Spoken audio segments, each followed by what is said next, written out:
أعوذ بالله من الشيطان الرجيم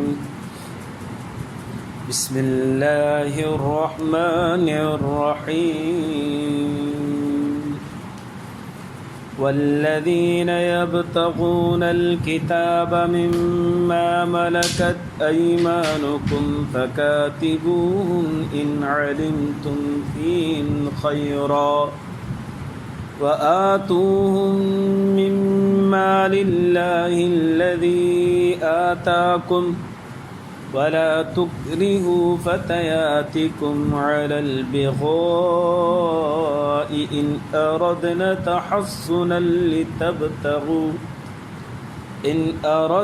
تحصنا لتبتغوا عرض الحياة الدنيا ومن يكرههن فإن الله من بعد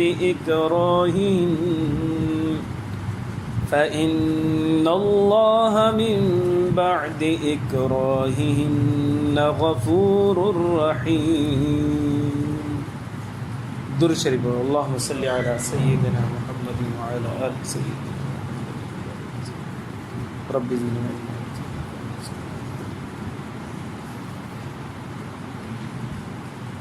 मुझे मुअज़्ज़ज़ मुहतरम ऐं मुकर्रम मुजाहिद ऐं मुवाहिद भाइरो दोस्तों ऐं बुज़ुर्गो अरिड़हों सिपारो सूरत नूर आयत नंबर 33 जो हिकिड़ो हिस्सो मूं तव्हांजे साम्हूं तिलावत कयो.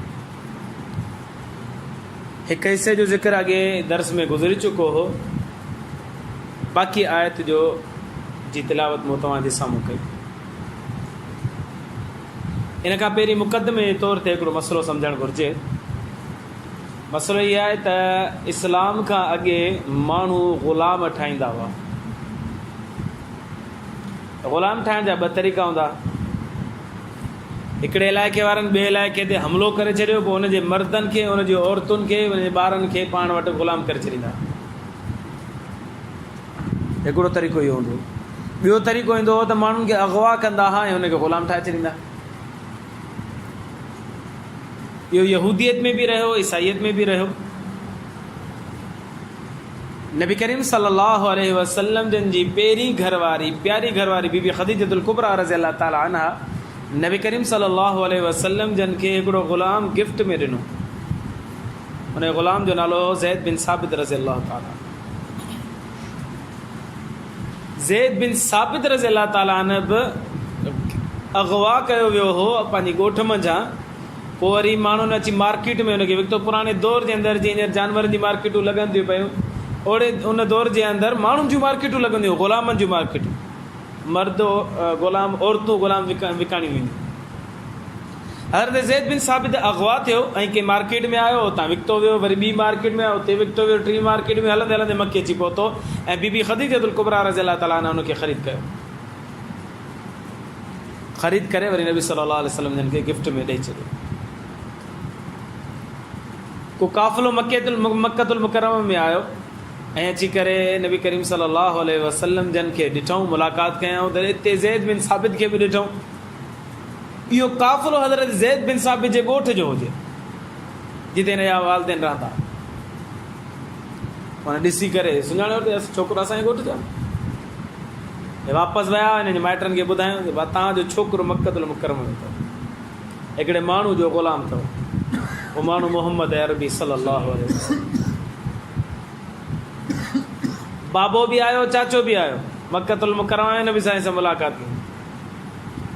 साईं पुट असांजो अगवा थी वियो हो, हाणे ग़ुलाम जी हैसियत सां तव्हां वटि मौजूदु आहे, असांखे पंहिंजो पुटु ॾियो. नबी सल्लल्लाहु अलैहि वसल्लम खे ॾाढो प्यारो. ज़ैद बिन साबित रज़ी अल्लाह अन्हु ॾाढो प्यारो नबी सल्लल्लाहु. हाणे नबी सल्लल्लाहु अलैहि वसल्लम जन मामिलो विधो हज़रत ज़ैद जे मथां. तुंहिंजी मर्ज़ी, वणे त मूं वटि रह, मुंहिंजूं अखियूं थधियूं. जेकॾहिं तूं चाहीं त पंहिंजे माउ पीउ सां गॾु हलियो वञ, मूंखे मां राज़ी. हालांकि ईअं थींदो कोन हो. हाणे तरीक़ो इहो ई हो, या त नबी सल्लल्लाहु जेकॾहिं नबी सल्लल्लाहु अलैहि वसल्लम हुनजा आका न हुजनि हा, ॿियो केरु आका हुजे त उहे ॿ तरीक़ा करिया. या त आज़ादु करे ॾिया, ठीकु आहे तूं हले वञ. या त हू मालिक अची वठनि हा पैसनि ते, अदा असांजो पुटु आहे, महिरबानी करे असां पैसा ॾींदा जेके चओ.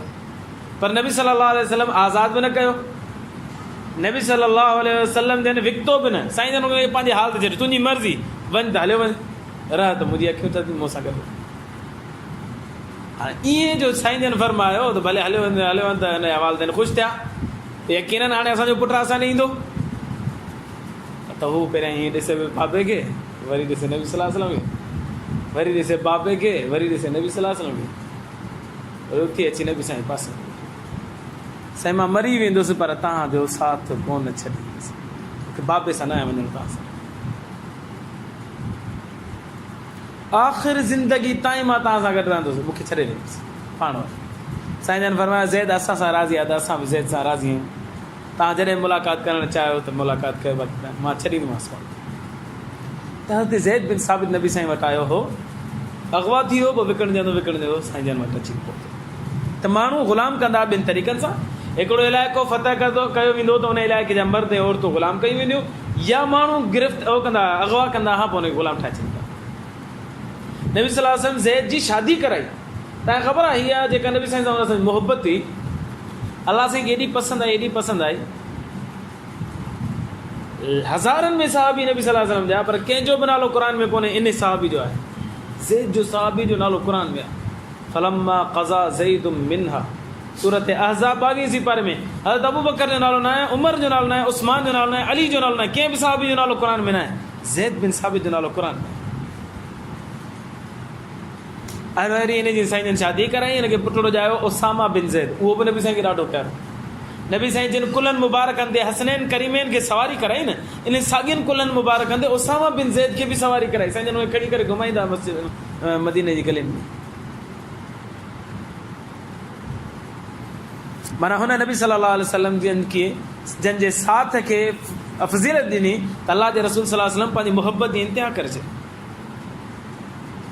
ऐं वरी अलाह बि मोहबत जी इंतिहा करे छॾी। क़ुर में नालो अची, हाणे छा क़यामत ताईं क़ुर पढ़जंदो रहंदो, ऐं ज़ैद जो नालो हमेशह रोशन रहंदो।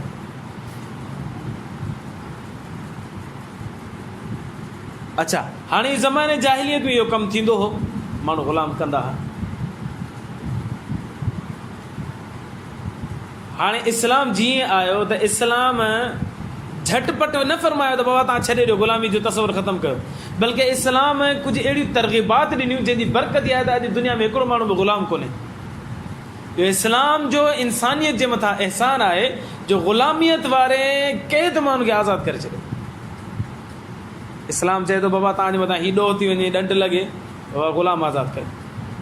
मसलन केरु माण्हू पंहिंजे घरवारी सां ज़िहार करे थो पियो, ज़िहार माना घरवारी खे चए थो तूं मुंहिंजे वटि ईअं ई जी मुंहिंजी माउ जी पुठी, अंते अलैया का ज़हर उम्मी, तूं ईअं ई जी मुंहिंजी माउ जी पुठी, उहा बि अज़मत वारी आहे मूं वटि, तूं बि मूं वटि अज़मत वारी आहीं, मां हुन सां माना हमबिस्ती नथो करे सघां, तोसां बि नथो करे सघां, इनखे ज़िहार चइबो आहे। हाणे इहो त माना ग़लति कमु आहे, चवणी न घुरिजे आहे। हाणे चई छॾियो न, इस्लाम शर्तूं हणे थो त या त 60 ॾींहं रोज़ा रखो या ग़ुलाम आज़ादु कयो, त हाणे 60 ॾींहं जेको रोज़ा नथो रखी सघे ग़ुलाम आज़ादु करे छॾे। इस्लाम हिकिड़ो रस्तो खोलियो ग़ुलामनि जी आज़ादी जे लाइ, अब हीअ तव्हां जुर्म कयो, हिन जे बदिले में ग़ुलाम आज़ादु कयो। अहिड़े नमूने सां ॿिया कई अहकामात आहिनि जेके जिन जे अंदरि जुर्म थी वञे, ग़लती थी वञे, त इस्लाम फरमाए थो ग़ुलाम आज़ादु कयो, ग़ुलाम आज़ादु। हिकिड़ो तरीक़ो इहो आज़ादी जो। ॿियो तरीक़ो इहो जो हुननि खे तव्हां मुकातब ठाहे छॾियो। मुकातब छा खे चइबो आहे? मुकातब चइबो आहे बाबा हीउ ग़ुलाम आहे, हिन में कमाइण जी सघ ऐं ताक़त आहे, हिन खे चई छॾियो आहे त मूंखे 50,000 रुपया कमाए ॾे, तूं आज़ादु, इन खे चइबो आहे मुकातब। हाणे हू वञी कमाए, हूअं जेकॾहिं ग़ुलाम रुपयो बि कमाईंदो न, इहो आका जो आहे, मालिक जो आहे, ग़ुलाम जो टको बि कोन्हे। इस्लाम फरमाया तव्हां ग़ुलामनि खे मुकातब ठाहियो, जंहिंजो ज़िक्र हिन आयत में आहे जेका मूं तिलावत कई। अलाह साईं फरमाए थो उनखे तव्हां मुकातब ठाहियो, हा जेकॾहिं तव्हांखे कमाए ॾेई थो छॾे त तव्हां हुनखे आज़ादु करे छॾियो। आज़ादी हिकिड़ो तरीक़ो इहो बि इस्लाम रस्तो ॾिनो। आज़ादी जो टियों रस्तो इहो ॾिनो त तव्हां उन्हनि खे मुदबर करे छॾियो। मुदबर छा खे चइबो आहे? अदा जेसि ताईं मां हयात आहियां तूं मूंसां गॾु हुज, मां मरी वञा तूं आज़ादु। हाणे 5 ॾींहंनि खां पोइ मरे, 5 सालनि खां पोइ मरे, 50 सालनि खां पोइ मरे, जीअं मरंदो ग़ुलाम आज़ादु थी। हूअं ग़ुलाम विरासत में हलंदा, हाणे विरासत में इहो कोन हलंदो मुदबर। जेकॾहिं पीउ वटि 5 ग़ुलाम आहिनि, पीउ गुज़ारे 5 ई ग़ुलाम जेके आहिनि वरी औलाद खे मिलंदा, विरासत थींदी, हुनजी तक़सीम थींदी, वरी अञा हुननि जी औलाद, वरी अञा जेसीं उहो अमराज़ जीअं रहंदो ग़ुलाम थी, विरासत जे तौर ते हलंदो। इस्लाम फरमायो त तव्हां हुनखे मुदबर ठाहे छॾियो, तरग़ीब ॾिनी इस्लाम। पाबंद न बणायो बल्कि तरग़ीब ॾिनी तव्हांजे लाइ बहितर अमल इहो आहे तव्हां हुनखे मुदब्बर ठाहे छॾियो त मां मरी वञा तूं आज़ादु आहीं पोइ जीअं ई माण्हू आका गुज़ारे वञे तो आज़ादु थी पोइ जॾहिं बि गुज़ारे वञे त इहे कुझु रस्ता ग़ुलामियत खां कढण जा इस्लाम ॾिना अलाह साईं आयत में छा थो फर्क़ु पर वल्लज़ीन यब्तगून अलकिताब मिम्मा मलकत ऐमानुकुम उहे माण्हू जेके तव्हांखे चवनि था साईं असांखे मुकातब ठाहे छॾियो तव्हांजे मातहतनि तव्हांजा ग़ुलामनि माना मुकातब छा बाबा हेतिरा कमा ॿिन्ही में जेका तय थिए पैसा ईअं न त बाबा हेॾा एॾो बोझ विझिजे उहो कमाए न सघे बल्कि ॿिन्ही में तय थी वञे आका बि ॾिसे बाबा हे एतिरा कमाए सघे थो मूंखे भला थोरो फ़ाइदो थींदो 2 रुपया मिली पवंदा हू बि आज़ादु थी वेंदो ॿिन्ही जो भलो आहे हिन में ठीकु आहे भाउ तूं 50,000 रुपया कमाए मूंखे ॾेई छॾ हाणे 5 महीननि में ॾे 8 महीननि में 10 महीननि में तूं कमा हूंदो हिन जी निगरानी में आका जी बि निगरानी में हूंदो कमाईंदो महिनत कंदो सभु हिन जी निगरानी में पर पूरा पैसा करे जंहिं ॾींहुं हथ में ॾिने उन ॾींहुं आज़ादु थी पाण जिॾां वञे थो हलो अलाह साईं फरमाए जेकॾहिं तव्हांजे ग़ुलाम चवनि तव्हांखे साईं असांखे मुकातब ठाहियो पैसा तय कयूं था जेतिरो तव्हां मूंखे मुंहुं में गुंजाइश हूंदी मां करके सघंदो तव्हां बि ओतिरा तय कयो मां आज़ादी मूंखे आज़ादी ॾियो अलाह साईं फरमाए पोइ ईअं कयो फ़कातिबूहुम तव्हां उन्हनि खे मुकातब ठाहियो हमेशह उन्हनि खे पाण वटि बांधी करे न रखो क़ैद करे न रखो इस्लाम जो मूं जीअं अर्ज़ु कयो त वॾो अहसान आहे इंसानियत जे मथां त हुन इंसान खे आज़ादी ॾियारी जेका अॻु में आज़ादी न हूंदी ग़ुलाम हूंदा हुआ बल्कि माण्हू पहिरियां ग़ुलामनि सां कहिड़ो असरु कंदा ख़बर जानवरनि सां सुम्हारींदा हुननि खे बकरियुनि जे वाड़े में वञी सुम्ही पओ उठनि जो वाड़ो आहे हुन में वञी सुम्ही पओ इस्लाम फरमाए ईअं न कर हुनखे इज़त ॾियो जेको पाण खाओ नबी सल्लल्लाहु अलैहि वसल्लम फरमायो उहो हुननि खे खारायो जेको पाण पायो इहो उन्हनि खे पारायो उनखे ज़लील न कर माण्हुनि खे साह खणणु कोन ॾींदा ग़ुलामनि खे हमेशह हुननि जा वार कूड़ा हुनखे गंजो करे रखंदा बाज़ नफ़रतुनि में हीअ नैण ही कटे छॾींदा हुआ ॾींहं राति हुननि खां कमु कराईंदा राति जो ॾींहं तक मज़दूरी कराईंदा राति जो बि हुनखे चवंदा न सुम्हो हीअ कमु कयो हीअ कमु कयो हीअ कमु कयो एॾो ज़ुल्म हूंदो एॾो ज़ुल्म हूंदो इस्लाम चयो त न हुन सां रिआयत कयो जेतिरो हू कमु करे सघे ओतिरो हुन खां कमु करायो हुनजे खां वधीक बोझ न विझो बोझ विझो त हुनजी मदद बि करायो ईअं न त जेकॾहिं हू पथर 20 किलो जो खणी सघे थो पियो तव्हां हुनजो 20 किलो जो खणायो जेकॾहिं हू 3 किलो जो तव्हां हुनखे खणायो था हू खणी नथो सघे तव्हां हुनखे मदद करायो ज़ुल्म न कयो हुनजे मथां त इस्लाम ग़ुलामनि जे लाइ आज़ादियूं पैदा कयूं अलाह साईं फरमाए जेकॾहिं तव्हांजे अचे थो ग़ुलाम तव्हांजो चए थो मूंखे मुकातब बणाए छॾ पैसा तय कर मां तव्हांखे ओतिरा पैसा कमाए ॾींदुसि मूंखे आज़ादी खपे अलाह साईं फरमाए हुनखे आज़ादु कयो मुकातब कयो पर शर्त अलाह साईं विधी शर्त छा आहे इन अलिमतुम फीहिम ख़ैरा जेकॾहिं तव्हां ॾिसो था हुन में भलाई आहे भलाई जा 2 मतिलब आहिनि जेको तव्हां पैसा हुन में मुक़ररु कयो था पिया उहो हुन में कमाइण जी सघ हुजे हिकिड़े माण्हू खे तव्हां आज़ादु कयो था 1 करोड़ रुपयो तूं मूंखे ॾे 1 करोड़ चङो भलो माण्हू कोन थो कमाए सघे अनएजुकेटेड त हूअं ई कोन कमाए सघंदो वीचारो महिनत हणा जेसीं 1 करोड़ ते पहुचे तेसीं वीचारो वञी ॿई टंगू क़बर में पहुंसि अहिड़ो हुनजे मथां ज़ुल्म न कयो इस्लाम चए थो जेकॾहिं हुन में तव्हां सघ सम्झो था एतिरा कमाए सघंदो ओतिरा रखोसि इहो हुन में ख़ैरु आहे हिकिड़ो मतिलबु हिकिड़ी ॻाल्हि आहे ख़ैर जी ॿी ॻाल्हि इहा त हू जेकॾहिं मुसलमाननि खे तकलीफ़ ॾींदड़ आहे त पोइ हुनखे आज़ादु न कयो ख़ैर ॾिसो जो मतिलबु इहो आहे त हुन में ईज़ा जो उनसर न हुजे जेकॾहिं ईज़ा जो उनसर अथसि मुसलमान खे तकलीफ़ ॾियण जो मादो हुन में घणो आहे त पोइ हुनखे आज़ादु न कयो हिन में आज़ादी ज़ाहिर त हुनजे लाइ भलाई आहे पर हक़ीक़त में ॿियनि मुसलमाननि जे लाइ तकलीफ़ जो बाहिस बणिजे थो लिहाज़ा हिनखे आज़ादु न कयो अच्छा जेकॾहिं तव्हां हुनखे मुकातब ठाहियो था वरी अलाह साईं अञा आसानी थो करे फरमायो आतूहुम मिम्मा लिल्लाहि लज़ी आताकुम अलाह साईं फरमायो जेको मां तव्हांखे माल ॾिनो आहे न तव्हां 50,000 हुन ते मुक़ररु कई ठीकु आहे अदा तूं कमु आहे 50,000 मूंखे ॾे थो आज़ादु अलाह साईं वरी अॻिते फरमाए थो तरग़ीब ॾिए थो अलाह साईं फरमाए थो तव्हां हीअं कयो जो अधु या मुनो या कुझु न कुझु तव्हां बि मदद कयो हुनजी अबा हुन 40,000 कमाए सघियो 10 न कमाए सघियो अदा मूं 10 छॾिया अञा छा खपे न ग़ुलामनि जे मथां इस्लाम जा कहिड़ा अहसान थर में हिकिड़ो माण्हू चए पियो नंगर पार करे कोली हुजे अलाए पाकड़ी हुजे उहो चए पियो इस्लाम जा असांजे मथां वॾा अहसान असांजा वॾा जेके आहे न पंहिंजा थांव थिपा जेके आहे न उहे गीची में खणी घुमाईंदा असां कमतर क़ौम सम्झिया वेंदा आहियूं थियनि थो न वाणनि में आहिनि नी शूदर में सम्झिया वेंदा आहिनि त उन असां कमतर क़ौम सम्झिया वेंदा आहियूं असांजे खाधे में कंहिंजी बि शिरकत न हूंदी ऐं असांखे ॿियो केर बि वॾी क़ौमुनि वारा वरी पंहिंजे खाधे में असांजी शिरकत कोन कराईंदा असांजा थांव बि अलॻि हूंदा हथा की गिलास असांजी प्लेट असांजी गीची में बदल हूंदियूं असां खणी घुमंदा हुआसीं के जॻह ते वञी खाऊं न त उन में वठी खाईंदासीं। जेकॾहिं ॿिए कंहिं माण्हू जी खाधो खाई छॾियोसीं, ख़बर पइजी असां कमतर नसल आहियूं, क़तल करे थींदा असांखे। इस्लाम अची करे नसल ज़ात पात वारे जेके फ़र्क़ु आहे उनखे ख़तमु कयो। अलाह जो शुक्र आहे असां उहो कोली लाइ बागड़ी ॾियो चए त इस्लाम इंसानियत खे इज़त ॾिनी आहे।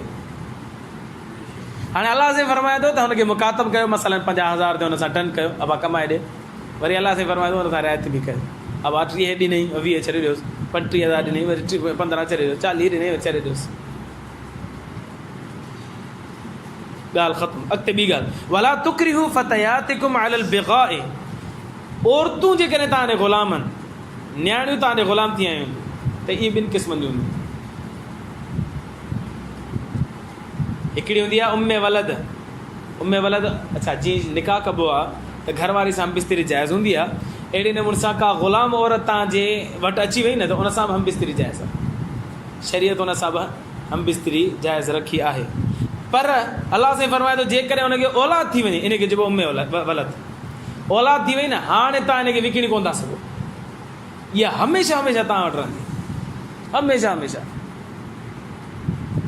इनखे चइबो आहे उम्मे वलद। विकण जो तव्हांखे हुनखे इख़्तियार कोन्हे, या तव्हां हुनखे पाण वटि रखो हमेशह हमेशह ग़ुलाम करे, या हुनखे आज़ादु करे छॾियो, पोइ हली वञे। न तव्हां हुनखे विकिणी सघो था, न कंहिंखे गिफ्ट करे सघो था, न विरासत में हलंदी। अच्छा, पोइ ज़माने जाहिलियत में माण्हू छा कंदा, अच्छा हिकिड़ी त थी वई ग़ुलाम औरत उम्मे वलद, जेका माना पुट जी या धीअ जी माउ थी वञे, औलाद हुनखे थी वञे। ॿी वरी जेकॾहिं ख़ाली औरत आहे त ग़ुलाम थी करे मोॾे आई आहे, मां चाहियां त हुन सां औलाद न कयां, त पोइ हुन सां बिस्तरी जाइज़ थींदी। पर इहा औरत विकिणण बि जाइज़ थींदी, इहा ग़ुलाम औरत विकिणण बि जाइज़ थींदी, गिफ्ट ॾियण बि जाइज़ थींदी, ऐं वरी विरासत में बि हली वेंदी। उन ते आका गुज़ारे वियो त हुनजो औलाद में तक़सीम बि थींदी, जेको खणे हुननि मां औलाद।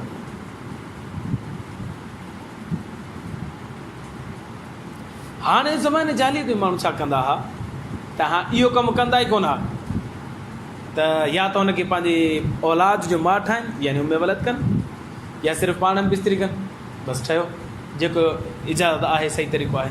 हू वरी छा कंदा हुआ त हुनखे हलाईंदा हुआ एज़ छा चइजे गुनाहगार औरत करे हुनखे हलाईंदा। पोइ जेको मर्द हुन सां राति रहण ईंदो हुन खां पैसा वठंदा, माना कोठो खोले छॾींदा। ज़माने जाहिलियत में ई कंदा। इस्लाम आयो, इहा अलाह खे ॻाल्हि पसंदि कोन्हे।